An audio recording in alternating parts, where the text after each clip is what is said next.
وبه قال حدثنا محمد بن العلاء قال حدثنا حماد بن أسامة عن بريد بن عبد الله عن أبي بردة عن أبي موسى عن النبي صلى الله عليه وسلم قال مثل ما بعثني الله به من الهدى والعلم كمثل الغيث الكثير أصاب أرضا فكان منها نقية قبلت الماء فأنبتت الكلأ والعشب الكثيرة وكانت منها أجادب أمسكت الماء فنفع الله بها الناس فشربوا وسقوا وزرعوا وأصابت منها طائفة أخرى إنما هي قيعان لا تمسك ماء ولا تنبت كلأ فذلك مثل من فقه في دين الله ونفعه ما بعثني الله به فعلم وعلم ومثل من لم يرفع بذلك رأسا ولم يقبل هدى الله الذي أرسلت به. قال أبو عبد الله قال إسحاق وكان منها طائفة قيلت الماء قاع يعلوه الماء والصفصف المستوي من الأرض. এটা ইমাম বুখারী রাহমাতুল্লাহ আলাইহি এই হাদিসের যে শুরুতে যেটা শিরোনাম এখানে রাখছেন এটা হলো কি ফদলি মান আলিমা ওয়া আল্লাম, যে নিজে জানছে, জানার পরে আরেকজনকে শিক্ষা দিয়েছে। ইলম নিজে অর্জন করা, কোনো একটা বিষয় জানা এবং যা জানছেন তা আরেকজনকে শিক্ষা দেওয়া, এটার ফজিলত কি? এটা আমরা স্বাভাবিক, এটা বিষয়টা এমন যে আমরা সবাই হয়তো জানি আলেমের ফজিলত, এলমের ফজিলত, এলম শিক্ষা করা বা এলম নিজে জানা আরেকজনকে শিক্ষা দেওয়া, দুটোটার কত বড় ফজিলত এটা আমরা স্বাভাবিকভাবে সবাই জানি। ওই হাদিসটা প্রায় সবাই আমাদের মুখস্থ আছে, খায়রুকুম মান তাআল্লামাল কুরআনা ওয়া আল্লামাহু, এটা সবাই জানাই আছে। এটাও হাদিস। এখানে ইমাম বুখারী রাহমাতুল্লাহ আলাইহি আরেকটা হাদিস বলতেছেন, তাহলে এটা আসলেই বড় ফজিলতের জিনিস, যেটা হাদিস মানে আপনারা পড়লে বুঝবেন যে রাসূল করিম সাল্লাল্লাহু আলাইহি ওয়াসাল্লাম এই জিনিসটা একটা মিসাল দিয়ে বুঝাইছেন। তো দেখেন মানে সনদের পরে ইমাম বুখারী রাহমাতুল্লাহ আলাইহি বলতেছেন, হযরত আবু মুসা আশআরী রাদিয়াল্লাহু তাআলা আনহু উনি বর্ণনা করতেছেন যে রাসূলুল্লাহ সাল্লাল্লাহু আলাইহি ওয়াসাল্লাম বলেছেন, মাসালু মা বাআসানি আল্লাহু বিহি মিনাল হুদা ওয়াল ইলম, আল্লাহ রাব্বুল আলামিন আমাকে যে জিনিস দিয়া আমাকে প্রেরণ করেছেন, ওই জিনিস কি? মিনাল হুদা ওয়াল ইলম, এটা বয়ান আসতেছে মানে হিদায়াত এবং ইলম একসাথে, দুটোটাই একসাথে বলছে। অন্য সময় একসাথে না বললেও একই অর্থ হবে, আবার একসাথে বললেও একই অর্থ হবে। হেদায়েত এবং এলম এখানে একই জিনিস আসলে, বরং যেটা বলতে পারেন যে হেদায়েতের জন্য এলমটা জরুরি, এলম না হলে আপনি সহি রাস্তার হেদায়েত কোনোদিনও পাবেন না। অনেক সময় মানুষ থাকে যে ভালো রাস্তায় চলতে চায়, কিন্তু এলম না থাকার কারণে হয়তো উনি ভালো রাস্তায় চলতে পারতেছেন না, রাস্তা পাইতেছেন না, এরকম হয়। তো এলম যদি হাতে থাকে, বলছিলাম এলম থাকা মানে আপনার হাতে যেন মশাল আছে, তো হাতে যদি মশাল থাকে, চোখও ভালো থাকে, তাহলে পথ অবশ্যই সোজা যাইতে পারবেন, দেখতে পারবেন, দেখে শুনে যাওয়া যাবে। এখানে যদিও বা অনেক সময় এরকম হয় যে যার হাতে মশাল, চোখও আছে, তারপরেও উনি ওষাট খায়, তাই না? মানে হয়তো মানুষ ওনাকে খারাপ বলবে যে আপনার চোখও ভালো, হাতে মশাল, তারপরেও ওষাট খাইলেন কেন, বা আপনি গর্তে পড়লেন কেন? কিন্তু তারপরেও উনি ওনার চেয়ে অনেক উত্তম, যিনি অন্ধ যদি কোনো একটা গর্তে পড়ে যায়, তার চেয়ে অনেক উত্তম ওইটাই যে চোখওয়ালা মানুষ যদি গর্তে পড়ে, দুজনেই পড়তে পারে, কথার কথা, দুজনের ওইটাই উত্তম বেশি। শেখ সাদি রহমতুল্লাহ আলাইহি এটা মিসাল দিয়ে বুঝাইছেন, বলছে কারণ অন্ধ যদি পড়ে যায় সে ওঠার সুযোগ পাবে না, তার চোখ নাই, কিভাবে উঠবে এটাই জানে না, গর্তে পড়ে গেছে, যতক্ষণ না তাকে আরেকজন উঠাবে সে উঠতে পারবে না। আর যদি চোখওয়ালা মানুষ ভুলে মানে পা পিছলে গেল, কিছু হয়ে গেল, গর্তে পড়ে গেছে, হয়তো মানুষ বলতে পারে কেমন মানুষ, তোমার চোখ আছে দেখো না, এরা হয়তো তিরস্কার করবে, কিন্তু সে যেহেতু চোখ আছে নিজে কষ্ট করে ওখান থেকে উঠতে পারবে। এটা হলো এলমের ফায়দা। আপনার কাছে যে এলম থাকে, ভুল হলেও আপনি হয়তো ওটা থেকে আবার নিষ্কৃতি পাবেন, আবার নতুনভাবে লাইনের মধ্যে চলে আসতে পারবেন। এটা এলমের ভিত্তিতে, এলমের উপরে। এই এলমটা হবে একমাত্র রাসূলুল্লাহ সাল্লাল্লাহু আলাইহি ওয়াসাল্লাম বলতে, মা বাআসানি আল্লাহু বিহি মিনাল হুদা ওয়াল ইলম, তাহলে এখান থেকে ইলমে নবুয়ত স্পষ্ট বুঝে আসতেছে, মানে আল্লাহ তাআলা আমাকে যে হেদায়েত এবং ইলম দিয়ে পাঠাইছে, তাহলে মবউস নবীরা যে প্রেরিত হন, আল্লাহ নবী সাল্লাল্লাহু আলাইহি ওয়াসাল্লাম যে আমাদের কাছে প্রেরিত হয়েছেন, তো ওনার আসল মিশন কি ছিল? হেদায়েত এবং ইলম এগুলা মানুষ কাছে পৌঁছাই দেওয়া, তাই না? এই জন্য মানে রাসূলুল্লাহ সাল্লাল্লাহু আলাইহি ওয়াসাল্লাম ইন্তেকালের সময় বলছেন যে আল আম্বিয়া লাম ইউরিথু দিনারান ওয়ালা দিরহামান, নবীদের কোনো মিরাজ হয় না। নবীরা মানে এই যে মানে দিনার দিরহামের কোনো মিরাজ, কোনো তরকার সম্পত্তি এগুলো রেখে যান না। মানে ওনারা যা রেখে যান ওইটা হলো কি ইলমের মিরাজ, ইলমের মিরাজ রেখে যান, এবং ওই মিরাজটাই যে পাবে সে যেন অনেক বড় কিছু পাইল, এরকম বলতে হবে। ওই ইন্নামা ওয়ারাসুল ইলম ফামান আখাযাহু আখাযা বিহাজ্জিন ওয়াফির। হ্যাঁ, এইজন্য আবু হুরায়রা রাদিয়াল্লাহু তাআলা আনহু হাদিসের মধ্যে আছে, একবার মদিনা শরীফে গিয়ে বাজারের মধ্যে বলতেছিলেন যে তোমরা কেন বসে আছো? মসজিদে নববীতে রাসূলুল্লাহ সাল্লাল্লাহু আলাইহি ওয়াসাল্লামের মিরাজ বন্টন হচ্ছে, তোমরা এখানে বাজারে ঘোরাফেরা করতেছো কেন? তোমরা বলছো যে হ্যাঁ, কোথায়? বলছো যে মসজিদে। উনি বাজারে দাঁড়িয়ে এটা বলতেছিল, সবাইকে চিৎকার করে বলতেছিল, বলছো যে রাসূলুল্লাহ সাল্লাল্লাহু আলাইহি ওয়াসাল্লামের মিরাজ তকসিম হচ্ছে ইয়াতে মসজিদে নববীতে, তোমরা এখানে বসে আছো কেন? যাও ওখান থেকে নিয়ে নাও।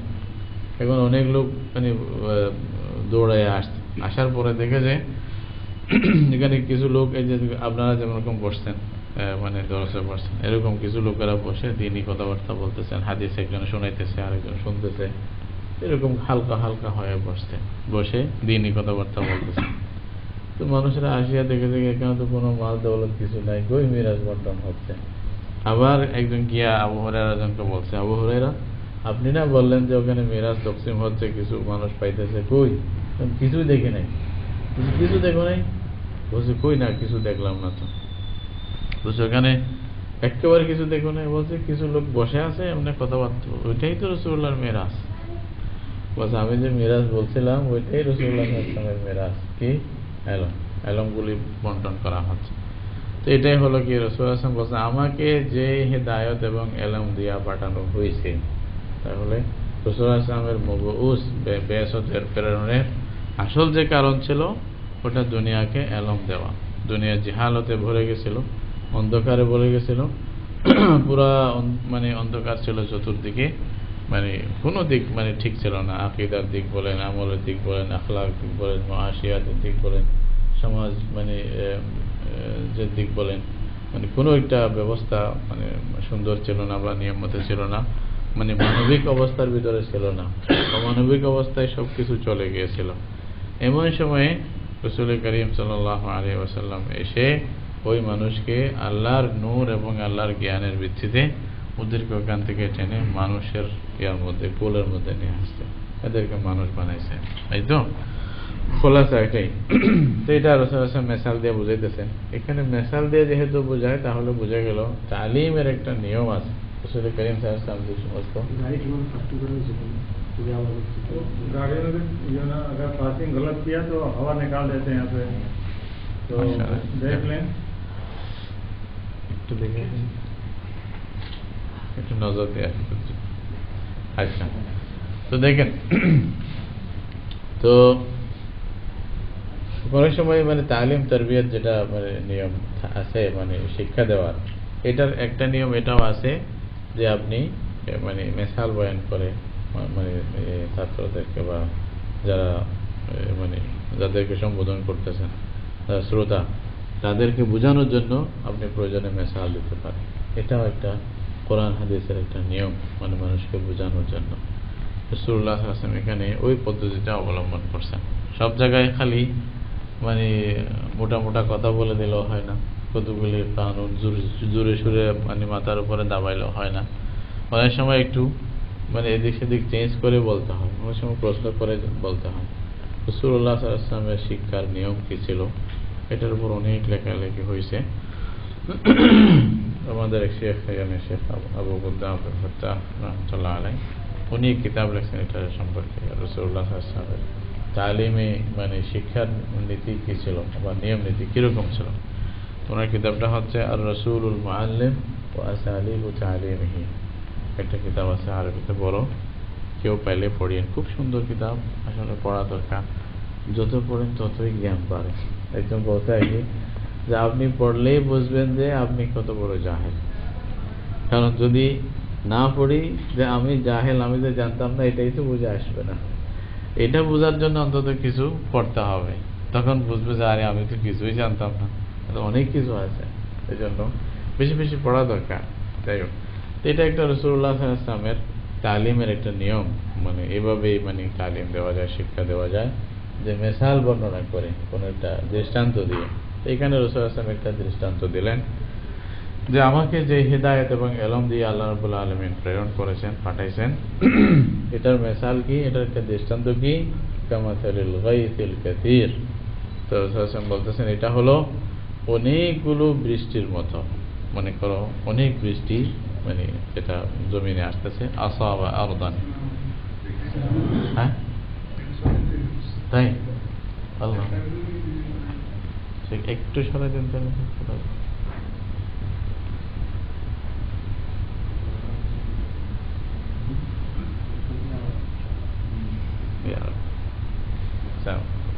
আচ্ছা, তো বলতেছেন আসাবা আরদান, অনেকগুলো বৃষ্টি তো জমিনে পড়ছে। बंगाली समझ में आती है ना? चलो अच्छा। فكان منها نقية قبلت الماء فأنبتت الكلأ والعشب الكثير। এখন জমিনে যে মানে বৃষ্টি আসছে, আসার পরে জমিনের কয়েক ভাগ হতে পারে, কয়েক রকম হতে পারে। রাসূলুল্লাহ সাল্লাল্লাহু আলাইহি ওয়াসাল্লাম বলেন জমিন কতগুলি ভালো, কতগুলি এমন, কতগুলি এমন, কয়েকটা মেসাল দিয়ে এটা মানুষদের বোঝানোর জন্য বলছে। দেখেন কত সুন্দর মেসাল দিয়েছেন। ফাকানা মিনহা মানে মিনাল আরদি, জমিন থেকে কিছু জমিন কিরকম ছিল, নাকিয়াতুন, খুব পরিষ্কার, খুব ভালো। মানে পরিষ্কার বলতে শুধু উপরে পরিষ্কার না, মানে যোগ্যতা হিসাবেও পরিষ্কার। এই মানে জমিটা এমন ছিল যে এর মধ্যে কিছু গ্রহণ করার যোগ্যতা ছিল, ও গ্রহণ করে অন্যকে উপকারিত করার মানে এরকম মানে যোগ্যতা ছিল। নাকিয়াতুন কাবিলাতুল মা, উনি কি করছে, এই জমিটা করছে কি, পানিকে গ্রহণ করছে, মানে পানিকে একেবারে উড়াই দেয় নাই, বা এরকম যে পানির সাথে তার কোনো সম্পর্ক নাই এরকম না। তো পানিকে গ্রহণ করছে, তারপরে ফাআমবাতাতিল কালাআ ওয়াল উশবাল কাসীরা, এবং গ্রহণ করার পরে ওইখানে অনেক মানে ঘাস এবং অনেক যে আল কালা ওয়াল উশব, মানে উশব দুটোটাই একই আর কি, যেগুলা ছোটখাটো ঘাস ওঠে, মানে ঘাস যেগুলা দীর্ঘায়ী হয় না, বেশিক্ষণ থাকে না, ওই মানে হয়তো জানোয়াররা খেয়ে ফেলে অনেক সময়।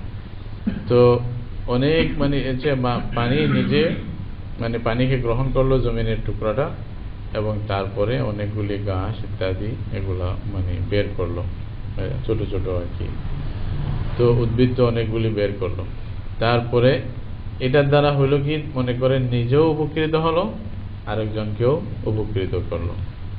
খেয়াল করেন, মানে পানি নিজে প্রথমে গ্রহণ করলেন, এরপরে এটা ওই পানি গ্রহণ করার কারণে ওইখান থেকে অনেক অঙ্কুরগুলো আস্তে আস্তে বের হলো, এবং এই যে গাছ আরো বিভিন্ন জিনিস এখান থেকে ওঠার জন্য সুযোগ পেল। ওয়াকানাত মিনহা আজাদিবু, আর কিছু মানে জমিনের টুকরা এরকম ছিল, আজাদিবু এটা হলো মানে খুব শুকনা এবং খুব শক্ত, যেটাতে পানি উপরে খালি এটা ভিতরে টাচ হয় না, উপরে দিয়েছে সাথে সাথে সরে গেছে। যেন এই বৃষ্টি হলো, এই আপনি গিয়া দেখবেন যে ওখানে আর পানি নেই, শুকাই গেছে, পানিটা রাখার মতো শক্তি নেই তার মধ্যে নাই এরকম। তো আমসাকাতিল মাআ ফানাফা আল্লাহু বিহান নাসা ফাশরিবু ওয়া সাকাউ ওয়া যারাউ। আচ্ছা মানে আচ্ছা পরে আস্তে আস্তে, আর আচ্ছা এটা না যাতে পরে এই অর্থ। তারপরে কিছু ছিল তো যেটা খুব ভালো, এটা মানে পানিও নিজে গ্রহণ করছে, তারপরে অনেক কিছু মানে ওইখান থেকে মানে আস্তে ধীরে উঠছে আর কি, যে গাছ টাছ উঠছে। ওয়াকানাত মিনহা আজাদিবু আমসাকাতিল মা, আর কতগুলি জমিন ছিল ওইরকম, ওইটাও ভালো। এটা আজাদিবু শব্দের তো এটা নয়, পরে আসতেছে। এটাও পানিকে মানে নিজে ধারণ করে রাখছে। ফানাফা আল্লাহ বিহান নাসা, ওই দ্বারায় আল্লাহ তাআলা মানুষকে উপকৃত করেছেন। ফাশারিবু, মানুষেরাও মানে পান করছে। ওয়াসাকাও, এবং অন্যদেরকে পান করাইছেন। ওয়াজারাউ, ওখান থেকে আবার মানুষ খেতের মধ্যেও দিছেন। দুই রকম গেল। ওয়া আসাবাত মিনহা তাইফাতান উখরা, ওই মানে জমিনের আরেকটা টুকরা কিরকম ছিল? তাইফাতান উখরা, আলাদা আরেকটা তৃতীয় আর কি। ইন্নামা হিয়া কাইআনুন, এটা হলো একেবারে ছিটিয়াল ময়দান। কাইআন মানে একেবারে যেখানে কোনো পানি মানে থামবে না আর কি। এরকম উপরে মনে হলো যে এখনই বৃষ্টি হয়েছে, এখন পানি চলে গেছে, মানে উপরে হয়তো দুল টুল থাকলে এটা ধোয়াই দিছে। তো এরকম অনেক সময় জমি থাকে, পাত্রেলা জমি, যেটার উপরে বৃষ্টি পড়লে মনে করলেন যে দুলটা ধুয়ে গেছে, কিন্তু ও পানিকে মানে নিজে আকর্ষণ করে বা নিজে নিয়ে রাখতে পারলো না, ধরে রাখতে পারলো না। লা তুমসিকু মাআন ওয়ালা তুমবিতু কালাআন, এটা পানিকেও রাখে না এবং এটা ঘাস টাস এগুলোও উগায় না, বা এটা তার থেকে উদ্ভিদ কোনো কিছু বের হয় না, অঙ্কুর বের হতে দেখা যায় না। আপনি দেখবেন ওই যে একটু ঠিলা যদি হয়, আর যদি জমিন এরকম যে পাথর বলা হয়, ছোট ছোট পাথর থাকে, অনেক সময় বড় পাথর থাকে, তো পাথরওয়ালা জমিন হলে ওইখানে এরকম কিছু অঙ্কুর টঙ্কুর উঠতে দেখা যায় না। বৃষ্টি হয়েছে, বাট ফিনিশ, পানি নামে গেছে।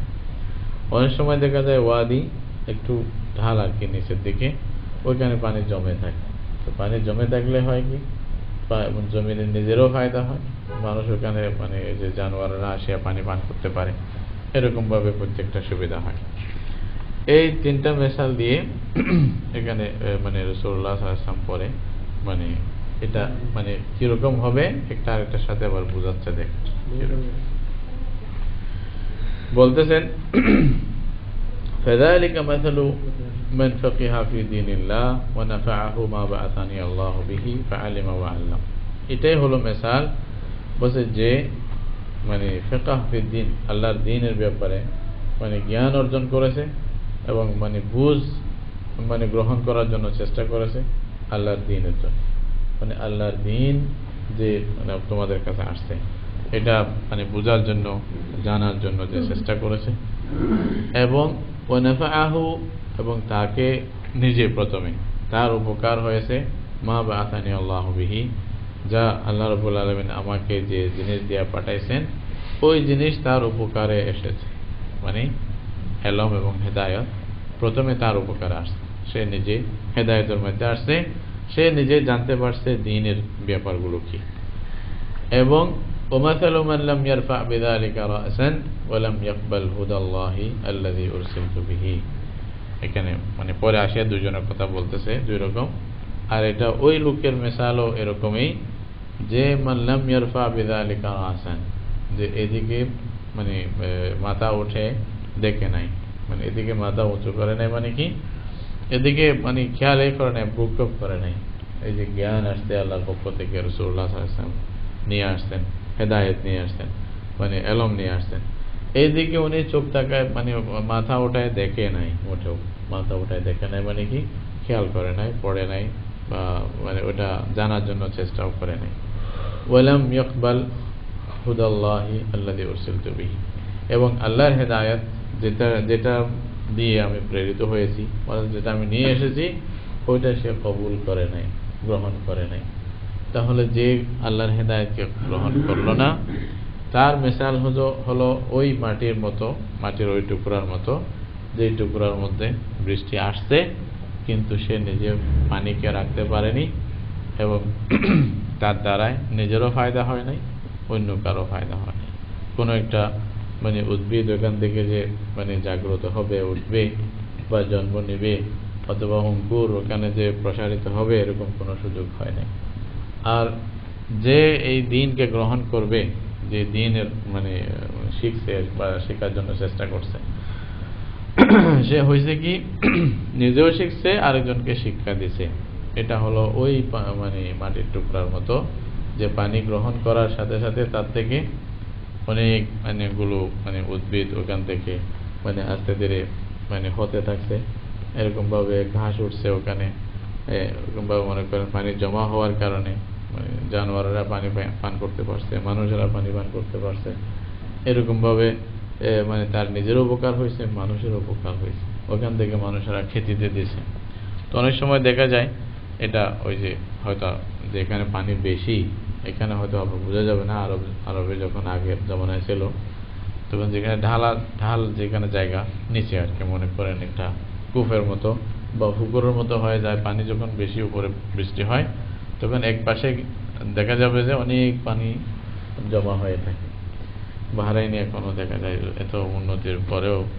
তো যখনই ওই গতকাল বৃষ্টি হয়েছিল নাকি আগে বৃষ্টি হয়েছিল মনে হয় গতকাল না, আজকেও দেখলাম রাস্তার মধ্যে এতটুকু পানি, মানে যে রাস্তায় আমরা আসি এই রাস্তার মধ্যে অনেকগুলো পানি জমে আছে। এতগুলো মানে ওটা ওই যে বৃষ্টির পানি জমতেছে আর ওটা যাচ্ছে না, হয়তো 2 দিন লাগবে, এরকমও হয়ে যায়। তো আগের জমানায় এরকম আরো বেশি হতো, যখন বৃষ্টি হয় অনেক পানি জমে যেত, এটা যেমনটা ছোটখাটো পুকুরের মতো হয়ে যেত, তো ওখান থেকে মানুষ খুব উপকার পাইতো আর কি। তো পানি যখন সব সময় সব জায়গায় পাওয়া যেত না, তাদের এই উপকার। তো বারহাল রাসূলুল্লাহ সাল্লাল্লাহু আলাইহি ওয়াসাল্লাম এখানে এই হাদিসের মধ্যে আমাদেরকে একটা মিসাল দিয়ে বুঝাইলেন যে এই ইলম শিক্ষা করা এবং অন্যকে শিক্ষা দেওয়া এটা কত বড় ফজিলত। দেখো মানে এটা হলো আল্লাহর পক্ষ থেকে যেন বৃষ্টি আসছে, বৃষ্টি আসার পরে জমিনের কয়েক ভাগ হয়। তো ইলমও মানুষের কাছে আসার পরে, ওহী মানুষের কাছে আসার পরে এটাও যেন মিন জানিবিল্লাহ একটি বৃষ্টির মতো আল্লাহর পক্ষ থেকে হেদায়েত এবং ইলম মানুষের আমভাবে আসছে, এটা উমুমিয়ত বুঝাইলেন আর কি। কিন্তু আসার পরে কেউ কবুল করলো, কেউ করলো না, যে করলো সে পাইলো, যে করলো না সে মরলো, এরকম অবস্থা হইল আর কি। তাহলে আল্লাহর দ্বীনকে যে অস্বীকার করবে বা কবুল করবে না, আল্লাহর পক্ষ থেকে যে হেদায়েত আসছে হেদায়েতকে যারা কবুল করবে না তারা নিজেরাও উপকৃত হলো না, আরেকজনকেও কোনো উপকার করতে পারলো না। তো সুতরাং আমাদেরকে এই জমিনের কোন টুকরার মতো হওয়া দরকার, এটা রাসূলুল্লাহ সাল্লাল্লাহু আলাইহি ওয়াসাল্লাম হাদিস থেকে যেটা বুঝে আসছে এটাই, যে এরকম হও যেন পানি মানে বহন করবে, নিজে উপকৃত হবে, আরেকজনকেও উপকার করবে। এটাই আমাদেরকে মানে ধরে নেওয়া দরকার, এই মতে আমল করা দরকার। আর যদি আমরা ওটা করতে না পারি তাহলে মানে বোঝা যাবে যে এটা আমাদের আসলে দুর্ভাগ্য, মানে বিরাট দুর্ভাগ্য। এই হাদিস থেকে আপনারা মানে রাসূলুল্লাহ সাল্লাল্লাহু আলাইহি ওয়াসাল্লামের এই দ্বীন মানে শিক্ষা করা এবং শিক্ষা দেওয়া এটার ফজিলত অবশ্যই বুঝতে পারে। এইখানে স্পষ্টভাবে বোঝা যায় যে যে ফজিলত বলা হচ্ছে এটা ইলমে দ্বীনের কথাই বলা হচ্ছে, তাই না? এটা যদি আপনি এমনি জেনারেল কোনো একটা মানে জ্ঞান শিখেন যেটা সম্পর্ক খালি মানুষের হেদায়েতের সাথে না, যেটা সম্পর্ক হলো মানুষের মানে ইহ জীবনের সাথে, যেমন যে কথা তরকারি কিভাবে মানে সুন্দরভাবে রান্না করতে হবে বা ক্ষেত কিভাবে করতে হবে, এগ্রিকালচারের মধ্যে কেউ ডক্টরিয়েট নিল কথা, তো ওইটা ওই ফজিলত উনি পাবেন না যে ইলমের বড় ফজিলত হয়ে গেছে, এটা নয়।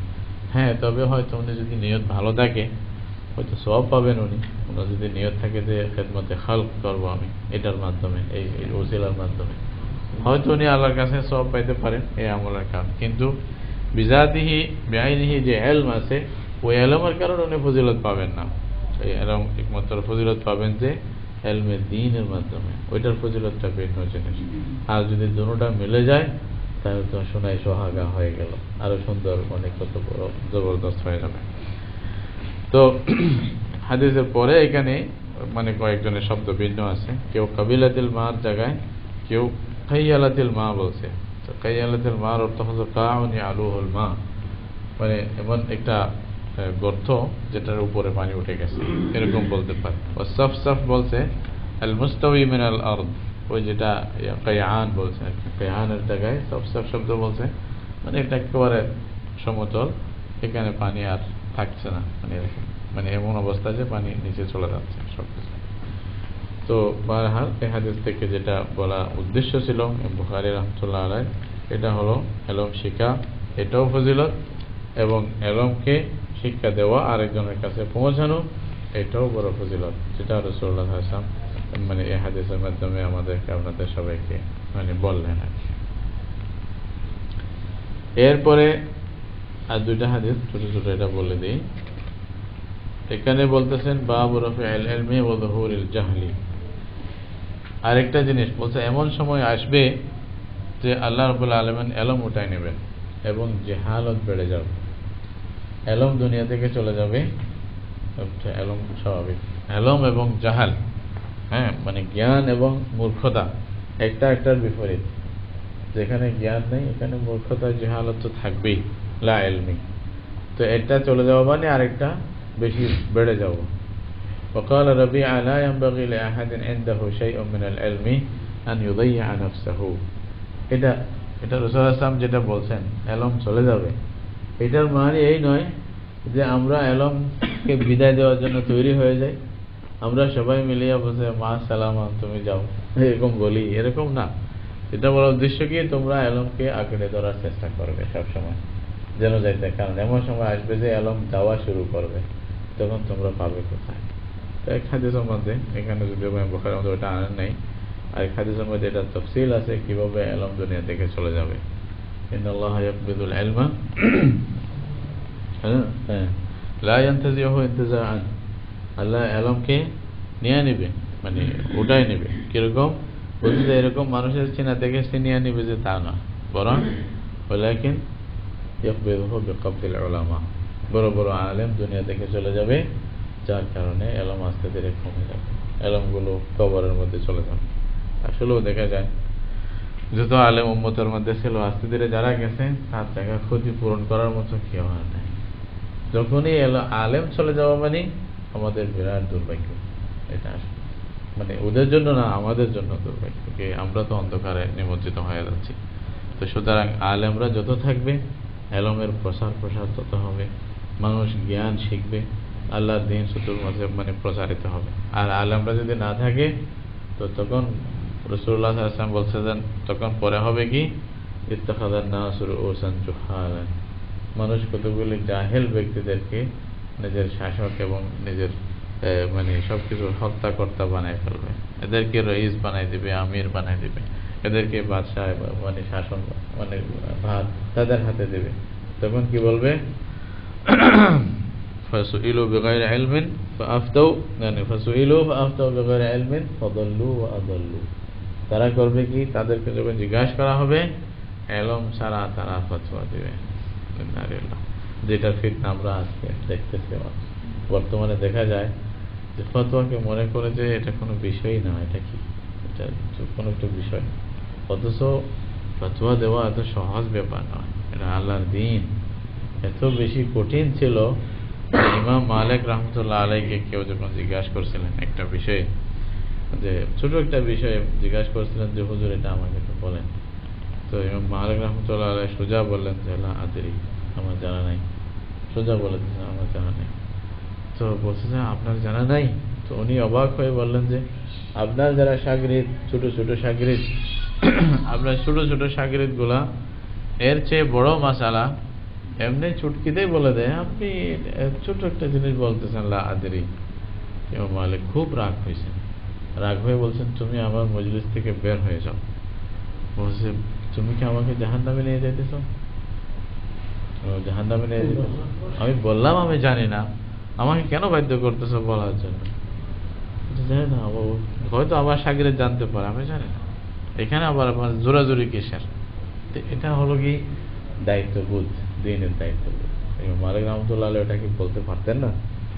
কিন্তু সুবহানাল্লাহ, মানে আলমকে কত গুরুত্ব দিয়ে, যতক্ষণ ইয়াকিন না হয়, যতক্ষণ পুরা ইয়া না হয়, ততক্ষণ বলেন নাই। এটা হলো বড় জিনিস। তো ফতোয়া তো সহজ ব্যাপার নয় যে যার যা ইচ্ছা ফতোয়া দিয়ে দিবে। আজকাল হয়েছে কি, কিতাব একটা পড়ে না, হাদিস একটা না পড়ার আগেই ফতোয়া 10টা দিয়ে দেয়। বুঝছেন, এই মুসিবত হয়েছে।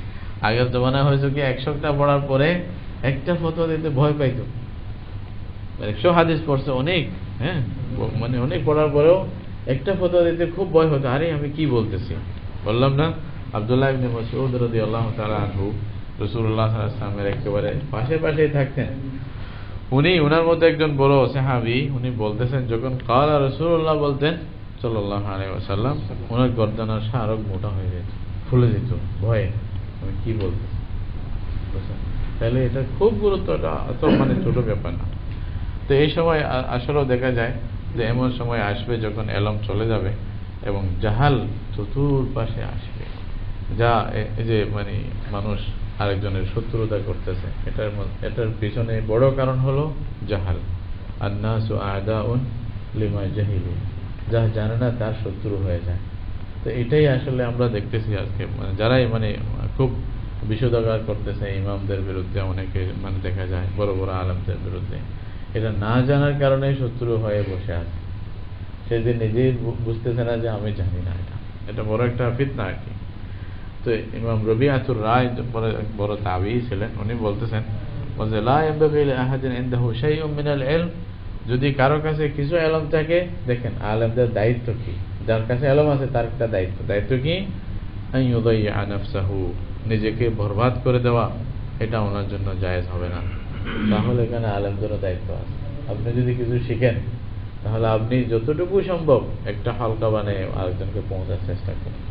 আপনি যতটুকু সম্ভব আপনি নিজের ভাইদের মধ্যে এটা পৌঁছানোর চেষ্টা করা, এটাও আপনার একটা দায়িত্ব। আপনি সময় দেন এর জন্য, এটা বিরাট একটা জিনিস, যেটা হয়তো আল্লাহ আপনাকে দিয়েছে সবাইকে দেন নাই। এটা আপনাকে দায়িত্ব আদায় করতে হবে, নবীদের দায়িত্ব। حدثنا عمران بن ميسرة قال حدثنا عبد الوارث عن ابي التياح عن انس رضي الله عنه قال قال رسول الله صلى الله عليه وسلم إن من أشراط الساعة أن يرفع العلم ويثبت الجهل ويشرب الخمر ويظهر الزنا। এই হাদিসের মধ্যে মানে কয়েকটা কিয়ামতের আলামত বলছেন এখানে। দেখেন, ইন্না মিন আশরাতিস সাআ, আশরাত ইশারাতুন জামা, আলামাত সাআ, কিয়ামতের কতগুলি আলামত আছে। কিয়ামত মানে কবে হবে এটা তো কেউ জানে না, তবে কিয়ামতের কিছু নিদর্শন, কিয়ামত যে হবে এটার কিছু নিদর্শন রাসূলুল্লাহ সাল্লাল্লাহু আলাইহি ওয়াসাল্লাম বলছেন, এরকম এরকম এরকম হবে কিয়ামতের আগে, এটাও হবে এটাও হবে এটাও হবে। এগুলো যদি হয় তাহলে মনে করবো যে কিয়ামত হচ্ছে। তো একটা হলো কি আন ইউরফা আল ইলমু, একটা হলো ইলম উঠে যাবে। আসলে আফসোসের বিষয়, দুনিয়া থেকে আজকে ইলম উঠে যাচ্ছে। সেরকম আলেম আর কোথায় পাওয়া যায়? হ্যাঁ, একজন আলেমের কথা যদি শোনেন অবাক হবেন। একজন বড় হানাফি আলেম ছিলেন, শামসুল আইম্মা সারাখসি রাহমাতুল্লাহ আলাইহি।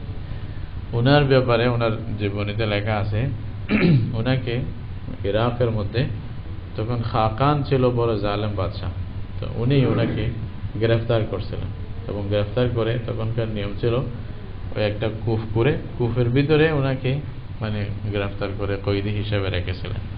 তো সকালে যখন ওনার শাগিরদরা আসছে উস্তাদের কাছে, তখন শুনে যে উস্তাদকে গ্রেফতার করা হয়েছে, হ্যাঁ, উনি কয়েদি হয়ে গেছে। কোথায়?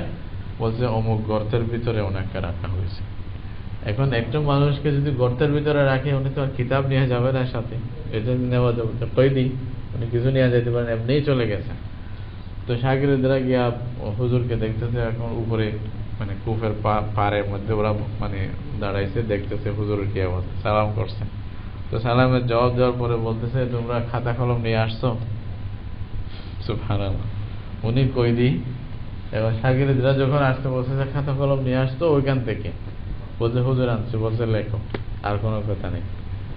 ওই যে যতদিন ইয়াতে ছিলেন, মানে মাস 2 মাস না কত ছিলেন জেলে, প্রত্যেক দিন ওরা আসতো, উনি বলতেন লেখতো।